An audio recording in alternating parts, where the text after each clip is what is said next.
नमस्कार, तुम्हा सर्वांचं आपल्या स्टडी पॉईंट या यूट्यूब चॅनलमध्ये स्वागत आहे.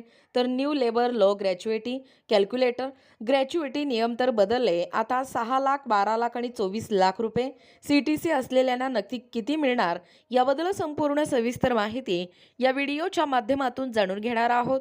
तत्पूर्वी तुम्ही जर आपल्या स्टडी पॉईंट या यूट्यूब चॅनलवरती जर नवीन असाल तर आपल्या या चॅनलला लगेचच लाईक आणि सबस्क्राईब करायला विसरू नका.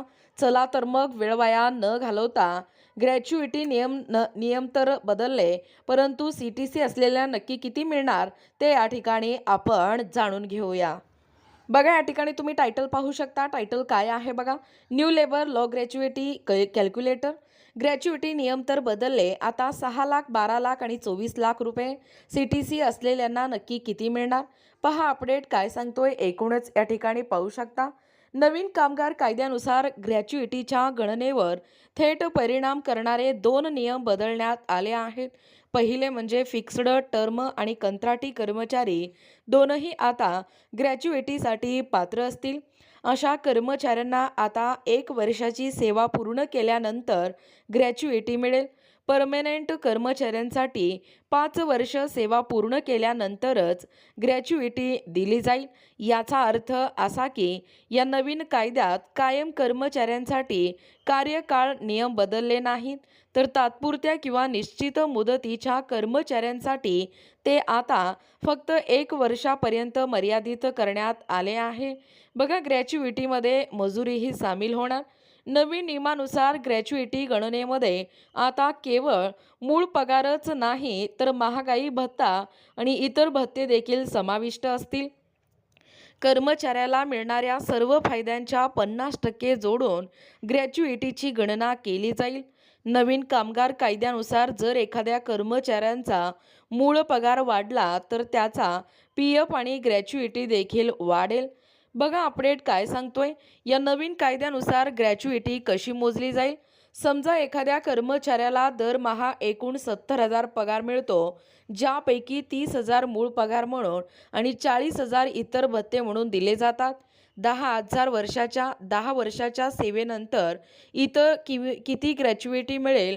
जर हा पगार नवीन आणि जुन्या ग्रॅच्युइटी नियमांचा वापर करून मोजला गेला तर किती मिळेल.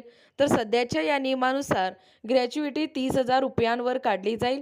यावर ग्रॅच्युइटीचं सूत्र लागू केल्यास 30,000 गुणिले 10 वर्ष गुणिले 15/26 या गणितानुसार एकूण ग्रॅच्युइटी 1,73,076 रुपये होईल. बघा, नवीन ग्रॅच्युइटी नियमानुसार या नवीन ग्रॅच्युइटी नियमानुसार मूळ भत्त्यांपेक्षा जास्त असलेली कोणतीही रक्कम ग्रॅच्युइटी गणनेत 50% जोडून परत जोडली जाईल. याचा अर्थ असा की इतर बाबी अंतर्गत दिले जाणारे 40,000 रुपये हे 30,000 रुपयाच्या मूळ भत्त्यापेक्षा 10,000 रुपये जास्त आहे. म्हणून यातील 50% किंवा 5,000 रुपये हे गणनांसाठी मूळ भत्त्यात जोडले जातील. अशा प्रकारे मूळ भत्ता 35,000 रुपये असेल आणि त्याच गणना सूत्राचा वापर करून ग्रॅच्युइटी 201,923 रुपये असेल.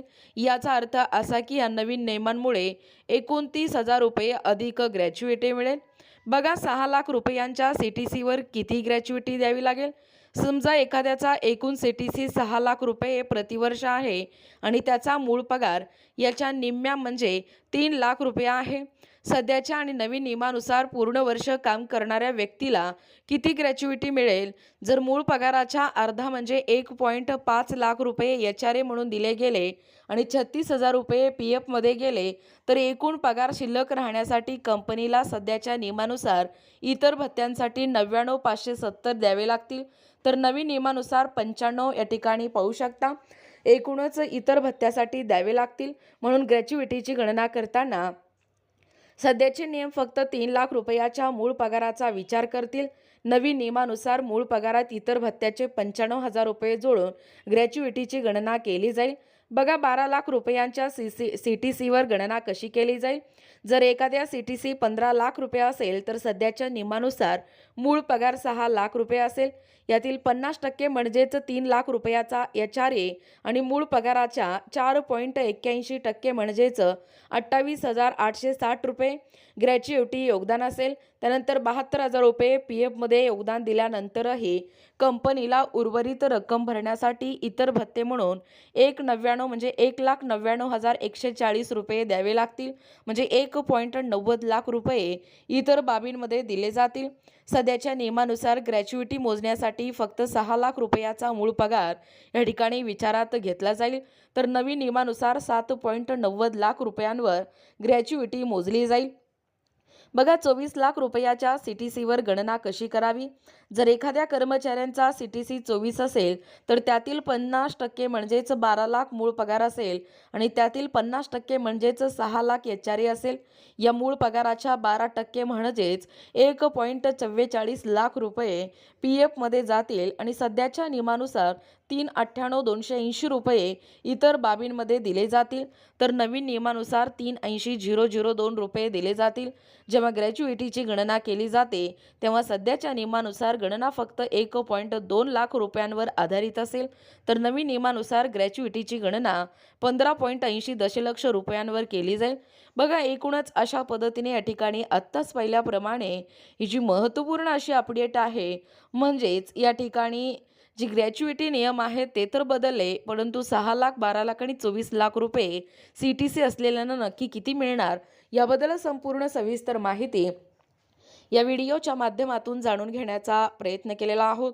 अशाच प्रकारचे नवनवीन अपडेट पाहिजे असतील किंवा तुम्हाला जर आमच्या अध्यापनाचे व्हिडिओ आवडत असतील किंवा तुम्ही जर आपल्या स्टडी पॉईंट या यूट्यूब चॅनलवरती जर नवीन असाल तर आपल्या या चॅनलला लगेचच लाईक आणि सबस्क्राईब करायला विसरू नका. भेटूया अशाच पुढच्या नवीन व्हिडिओमध्ये. तोपर्यंत धन्यवाद.